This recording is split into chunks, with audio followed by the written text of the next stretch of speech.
Hello भाई, राम राम, नमस्कार। कैसे हो सभी? बढ़िया। दीप कोदारा सर और अचीवर्स अकेडमी पर आप सभी का स्वागत है भाई। अपना जो जो फिजिकल एजुकेशन का पेपर हुआ था, ठीक है, दो पेपर हुए थे आज मॉर्निंग शिफ्ट में। उसमें जो फिजिकल एजुकेशन का पेपर था उसमें कुछ सवाल पूछे गए हैं। तो एक तो 18वां नंबर जो सवाल है यहाँ पर जो देख रहे हो आप लोग, इसका आंसर क्या आएगा बच्चों? देखो, ये कह रहा है ये जो साइन है ना, ये जो साइन अपन ने रोड साइन करे थे ना, उसके अंदर सारा था। ये जो साइन है ना, ये किसको शो करता है बच्चों? ये कह रहा है स्लाइड सड़क बाएं ओर, यानी कि लेफ्ट साइड में आपका थोड़ा सा ना बाएं ओर स्लाइड होकर के जाता है। ठीक है, तो इसका आंसर आ जाएगा ये। आगे बच्चों, मोटर व्हीकल एक्ट 1988, इसका आंसर आएगा option number B. Motor vehicle act MVA, इसका मतलब है मोटर व्हीकल एक्ट 1988, 1988। इसके बाद बच्चों, आप जिस वाहन को चला रहे हैं उसका आपको क्या पता होना चाहिए? ठीक है, अब उसके लिए आपको ना ट्रैफिक रूल, उसके साइन और उसके जो नियम है, ट्रैफिक साइन और ट्रैफिक रूल आपको पता होना चाहिए भाई। ठीक है, ये जो ऐसे मैंने देखो कितनी बार आपको पढ़ाया ऐसे करके, और ऐसे जो 50 लिखा होता है इसका मतलब ये स्पीड लिमिट होती है कि 50 किलोमीटर की से अधिक गति पर आप लोग ना चलाएं। आगे कह रहा है ट्रैफिक लाइट्स जो होती है वो कैसी होती है बच्चों? वो लाल होती है, हरी होती है और पीला होता है। ठीक है, ये आएगा।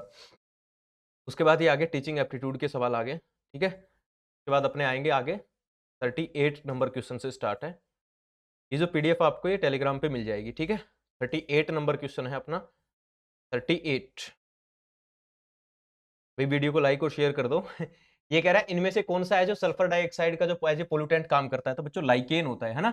लाइकेन होता है जो एज ए पोल्यूटेंट बताता है अपने को, जो कितनी बार क्लास में मैंने आपको करवाया हुआ है।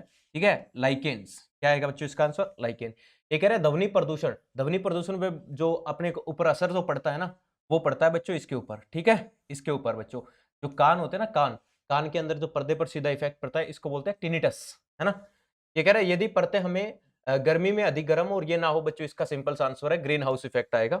ठीक है, अगला कह रहा है इनमें से कौन सा तत्व महासागर में अपूर्णीय समिति को क्या करता है बच्चों?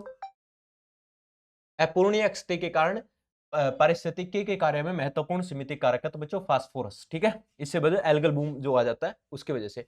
निम्नलिखित में से कौन सा महानगरों का जो वेस्टेज होता है वो किस कैसे इसको क्या किया जाता है? जिस तरह दिल्ली वगैरह है, आपने देखा ही होगा दिल्ली के बाहर की साइड में क्या है, लैंडफिल। कितनी बार मैंने आपको कराया कि लैंडफिल होते हैं, उसके अंदर जमीन पे जो कचरा होता है उस कचरे को डाल के उसके ऊपर मिट्टी डाल दी जाती है, लैंडफिल बोलते हैं बच्चों। आमतौर पर कांच के बर्तन में वर्षा के जल क्यों नहीं इकट्ठा करना चाहिए बच्चों? तो इसका ऑप्शन नंबर सी आएगा कि कांच के बर्तन में जो वर्षा का जल जो पानी की ना पीएच वैल्यू को प्रभावित करता है। ये भी मैंने एमसीक्यूज वाले जो आपको करवाई हुई है मैराथन, उसमें से ही पूछा गया प्रश्न। अगला जो कह रहा है भारत की जो जल संभार प्रबंधन नीति है बच्चों, ये है ना, वाटर साइड मैनेजमेंट है, ये किसके लिए बच्चों? तो ये सोयल कंजर्वेशन के लिए है। ठीक है, ऑप्शन नंबर सी। अगला कह रहा है जो सैनिटरी लैंडफिल्स होती है उसके अंदर जो पदार्थ टूटता है तो उसमें से सबसे अधिक मात्रा में कौन सी गैस निकलती है बच्चों? तो मीथेन गैस निकलती है। पृथ्वी के द्वारा सौर ऊर्जा को रेडिएशन की फॉर्म में लिया जाता है बच्चों, रेडिएशन आती है सौर ऊर्जा से, ठीक है, उसकी फॉर्म में लिया जाता है। अगला है भाई ओडम के अनुसार पौधे की जो सतह बच्चों, इसके अंदर आएगा आपको 1500 किलो कैलोरी, है ना, 1500 किलो कैलोरी पर मीटर स्क्वायर पर डे। बनाता टोटल 3000 है, लेकिन वो एब्जॉर्ब करने की बात कर रहा है, कितनी अवशोषित करता है ना। बनाता 3000 है लेकिन अवशोषित कितनी करता है बच्चों? तो अवशोषित करता है 1500। ठीक है, 1500 किलो कैलोरी, यानी 50% जो है वो एब्जॉर्ब करते हैं। ठीक है, तो ये अपने कुछ सवाल थे जो कि अपने पूछे गए थे। ठीक है, अब हो गया होगा सारा मेरे ख्याल से तो, है ना। हाँ जी बिल्कुल, आगे हरियाणा जी के आगे आपकी। तो ये बहुत आसान से सवाल थे, आप लोग मैराथन देख लीजिएगा।